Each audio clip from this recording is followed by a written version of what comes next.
Hello everybody, welcome back. This is Ms. Levy and we are talking about finishing up chapter 2, which is the population key issues 3 and 4, talking about the demographic transition model, population pyramids that go with those models, and Malthus's theory review. So again, here we have the demographic transition model. We'll need to have a very clear understanding of this model, what it looks like. Again, we have what happens with our accrued birth rate and our accrued death rate here. So accrued birth rate, accrued death rate, and how that relates to the difference in the population growth, the change in the total population numbers. So you see that it takes a while for this to affect the actual total population. We call this phenomenon the demographic momentum. It takes some time for these changes in these growth rates, high natural increase rates and such, it takes some time for them to be felt. And then especially you can see that once the natural increase rates decline, which is what's happening here, and then throughout 4, you notice that the total population really does not change. And that's because of the progression as it goes up, the people age through the population pyramid. Population, that boom throughout these stage 2, that boom has to then progress up the pyramid and die off before you see a change in this total population. We call this, we have here the examples of the J curve. The J curve is representing what happens with the exponential growth of population.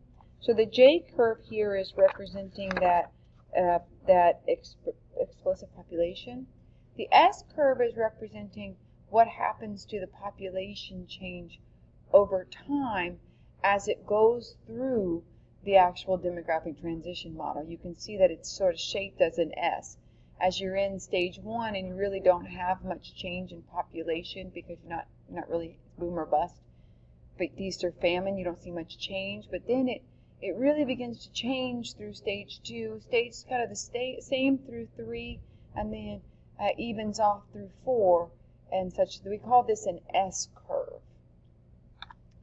Next, let's talk about the demographic transition model. The purpose of this model is to explain the stages a country goes through as its population changes and it progresses in social, economic, and demographic development. So again, we're talking about the changes, to explain the stages a country goes through as its population changes and it progresses in social, economic, and demographic development. So really the stages a country goes through in its population as it develops economically and progresses from LDC to DC to MDC. Stage 1 countries, we know that we have no examples of any stage 1 countries today because all stage 1 countries have some sort of financial system, money. There's no bartering system. Now, prior to the agricultural revolution, which was thousands of years ago, we were really hunter-gatherer groups. So it wasn't until the agricultural revolution thousands of years ago, which would have been the invention of farming, the earliest domestication of animals and cultivation of plants, which allowed for the first time permanent settlement. This is what pushed countries into stage 1. So what pushed countries into stage 1 was that agricultural revolution, the invention of farming, domestication of animals, cultivation of plants. When you look at the shape of the population pyramid for stage 1, this is a very large base down here, but because of the very low life expectancy, you'll see that this will shrink in really quickly. So there's a very small middle, tiny top. This is stage 1 because you have the accrued birth rate that's very high and fluctuating, accrued death rate that's high and fluctuating. Because those balance out, they even out, you really have a natural increase rate that's low at the bottom and fluctuating, which leads to 0 population growth. When you look at how countries moved from stage 1 to stage 2, you have the more developed countries today They moved from stage 1 to stage 2 because of the Industrial Revolution, which was the 1750s into the 1930s. Those countries that would have done that would have been England, then the other European countries, because Industrial Revolution started in England in the 1750s, and then the other European countries, and then the United States and Canada as well. So when you look at why do we have so much and why do they have so little, typically if you start ahead, you tend to finish ahead. The DCs and LDCs, they pushed into stage 2 because of the medical revolution, which started in the 1950s after World War II. And this was really just access to new medicines. It wasn't that they had invention of new medicines, it was just the access to those medicines. That's what both of these two events is what led to that decline in those crude death rates, which is what you see as you move into stage 2. So let's take a look at stage 2 pyramids. Examples of countries in stage 2 pyramids. We have sub-Saharan African countries like Nigeria, Sierra Leone, Cape Verde, Democratic Republic of the Congo, Laos, Vietnam, Bangladesh, Philippines, Afghanistan, Haiti. You would see here also Myanmar. The shape of the population pyramid, you can see they have a very fat bottom. So this is representing those crude birth rates, because remember, crude birth rates are represented on the bottom of a pyramid. So the bottom of the pyramid is what gives it its shape. That's where you see these crude birth rates, that real fat bottom. Then you have a widening middle here and a skinny top. So really much more triangular shaped. This is what's showing you that stage 2 pyramid. Fat bottom, and you see that base is bigger. The base is bigger, and you can see that big birth rate down here in this bottom layer. Big birth rate.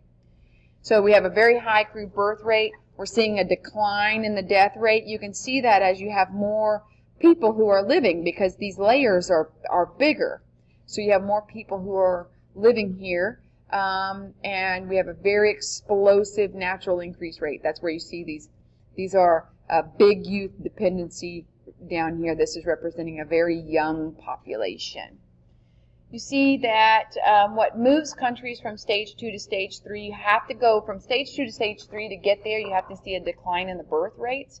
So you need to see a change in social customs and improved technology. And you also need to see gender empowerment, which would be access to birth control and education. That's what lowers those birth rate numbers, is you have changes in social customs, improved technology, and you have this gender empowerment, access to birth control and education. Let's take a look at some positive and negative impacts of that stage 2 population structure.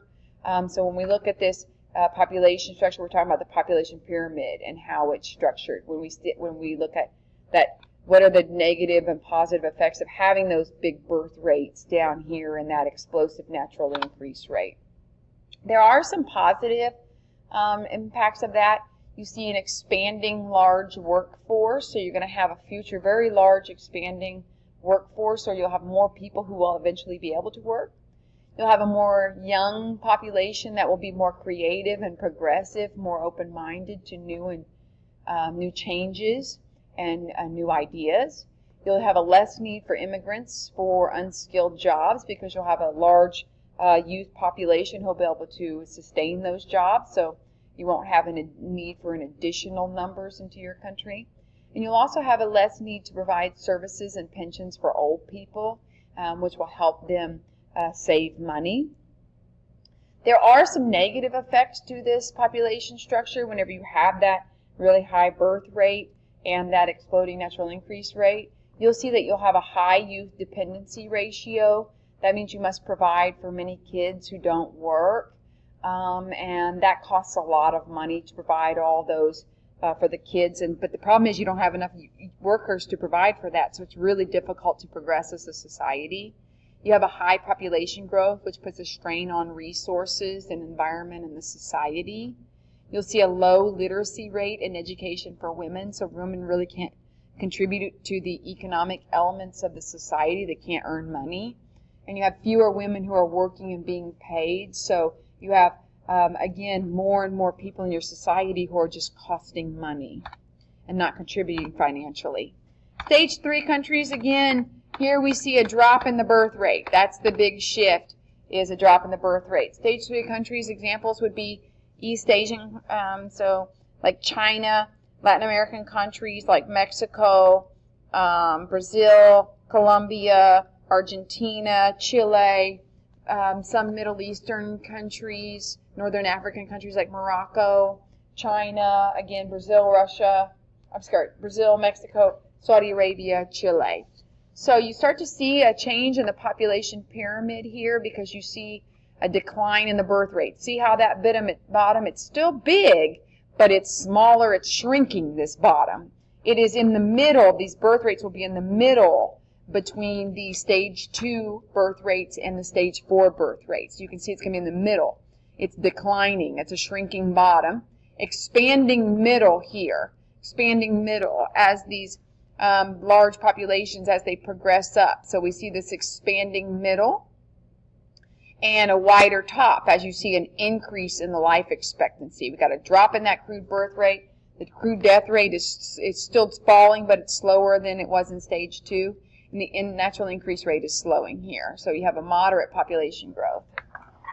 Let's talk about the movement, how a country moves from stage 3 to stage 4. You begin to see greater gender equity, so more equality for men and women.